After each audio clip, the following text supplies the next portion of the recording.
তখন বাংলাদেশ ছিল না। বাংলা বলতে যে রাজ্য ছিল সে সময়ে সেটি আয়তনের সুবিশাল। প্রশাসনিক এলাকা হিসেবে অতিরিক্ত বড় হয় শেষ পর্যন্ত সেই বাংলাকে দুই ভাগ করে অঙ্গচ্ছেদ ঘটায় ব্রিটিশরা। পশ্চিম বাংলা ছিল উন্নত, অন্যদিকে অনেক পিছিয়ে পড়া পূর্ব বাংলা ছিল গরিব ও শ্রীহীন। বাংলা ভাগের বিনিময়ে সেই পূর্ব বাংলা বা এখনকার বাংলাদেশ পেল একটি বিশ্ববিদ্যালয়। পূর্ব বাংলার পিছিয়ে পড়া জনগোষ্ঠীর জীবনে বিশ্ববিদ্যালয় নিয়ে আসবে জ্ঞান বিজ্ঞান চর্চার ক্ষেত্র, দক্ষ জনশক্তি গড়ে তোলার সুযোগ। কিন্তু সেটিরও বিরোধিতা শুরু হয়ে যায়। মূলত 1857 সালে সিপাহী বিদ্রোহের পর ভারতে 3টি বিশ্ববিদ্যালয় হয়, একটি বোম্বেতে, একটি মাদ্রাজে এবং একটি কলকাতায়। ইউরোপীয় মডেলের আরো একটি বিশ্ববিদ্যালয় এই ঢাকাতেই হবে, সেটি মেনে নিতে পারেনি পশ্চিম বাংলার বহু মানুষ। ঢাকা বিশ্ববিদ্যালয়ের জন্মের সাথে জড়িত আছে বঙ্গভঙ্গের মতো ঐতিহাসিক এক বিষয়। 1905 সালে বাংলাকে ভাগ করে ঢাকাকে পূর্ব বাংলার রাজধানী করার ঘোষণা দেয় ইংরেজরা। ইংরেজদের যুক্তি ছিল এতে মুসলিম সংখ্যাগরিষ্ঠ অঞ্চলের উন্নয়ন হবে, আলাদা করে পিছিয়ে পড়া পূর্ব বাংলার দিকে নজর দেওয়া হবে। কিন্তু বঙ্গভঙ্গকে বিভক্তির চেষ্টা আখ্যায়িত করে আন্দোলনের নামে উচ্চ বর্ণের হিন্দুরা। আসলে তৎকালীন সমাজ, অর্থনীতি এবং রাজনীতির নিয়ন্ত্রণ ছিল হিন্দুদের উপর। জমিদারি প্রথার মাধ্যমে কৃষি জমিও মূলত তাদের অধীনে ছিল। তারা চায়নি এসবের উপর থেকে নিয়ন্ত্রণ হারাতে। আর তাদের অব্যাহত আন্দোলনের মুখে 1911 সালে পিছু হটে ইংরেজরা। আবার পিছিয়ে গেল পূর্ব বাংলা। সেজন্য ইংরেজরা ঢাকায় বিশ্ববিদ্যালয় প্রতিষ্ঠা করার ঘোষণা দেয়, কিন্তু সেটিরও বিরোধিতায় শুরু হয় কলকাতায়।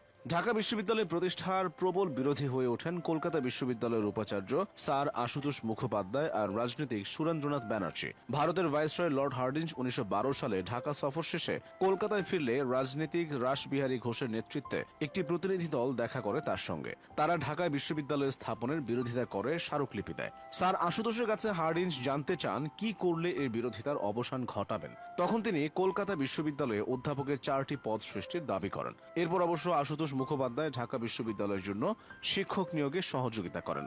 কথা সাহিত্যিক কুলদারাই জানিয়েছেন 3 ধরনের লোকজন ঢাকায় বিশ্ববিদ্যালয় স্থাপনের বিরোধী ছিলেন। তাদের মধ্যে পশ্চিমবঙ্গের কিছু মুসলমানও ছিলেন। তারা ভাবেন ঢাকায় বিশ্ববিদ্যালয় হলে তাদের কোনো লাভ নেই, নতুন বিশ্ববিদ্যালয় হলে সেটি বরং পশ্চিমবঙ্গেই হোক। পূর্ব বাংলার কিছু মুসলমান ভেবেছিলেন বিশ্ববিদ্যালয় হলেও তাদের কোনো লাভ নেই, কারণ 10,000 মুসলমানের মধ্যে একজন মাত্র স্কুল পাশ করতে পারে, কলেজে তাদের সংখ্যা আরো কম। বিশ্ববিদ্যালয়ে মুসলমান ছাত্র থাকবেই না, লাভটা যাবে আদতে সেই হিন্দুদের পকেটে। সেজন্য তারা বিশ্ববিদ্যালয়ের বদলে প্রাথমিক ও উচ্চ বিদ্যালয় স্থাপনের দাবি তোলেন। তৃতীয়ত, পশ্চিমবঙ্গে কিছু হিন্দু মনে করেন ঢাকায় বিশ্ববিদ্যালয় হলে কলকাতা বিশ্ববিদ্যালয়ের বরাদ্দ কমে যাবে।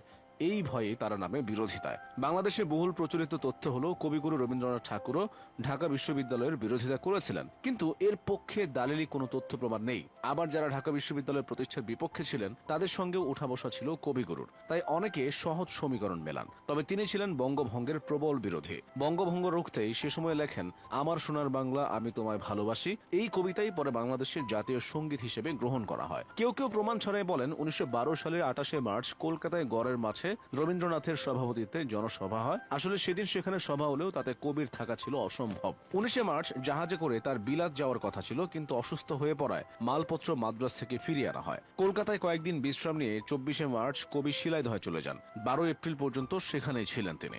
ঢাকা বিশ্ববিদ্যালয় প্রতিষ্ঠার ব্যাপারে অগ্রণী ভূমিকা পালন করেছিলেন বেশ কয়েকজন। সবার আগে আসবে নবাব স্যার সলিমুল্লাহর কথা। তবে তিনি বিশ্ববিদ্যালয়ে দেখে যেতে পারেননি। 1915 সালে মৃত্যু হয় তার। এরপর নবাব সৈয়দ নওয়াব আলী চৌধুরী শক্ত হাতে হাল ধরেন। শিক্ষাবিদ আবুল কাশেম ফজলুল হক এবং কিছু হিন্দুরাও এগিয়ে এসেছিলেন এই উদ্যোগে। তাদের মধ্যে অন্যতম ঢাকার বালিয়াটির জমিদার। তার অবদানের প্রতিদান স্বরূপ জগন্নাথ হলের নামকরণ করা হয় তার বাবা জগন্নাথ রায় চৌধুরীর নামে।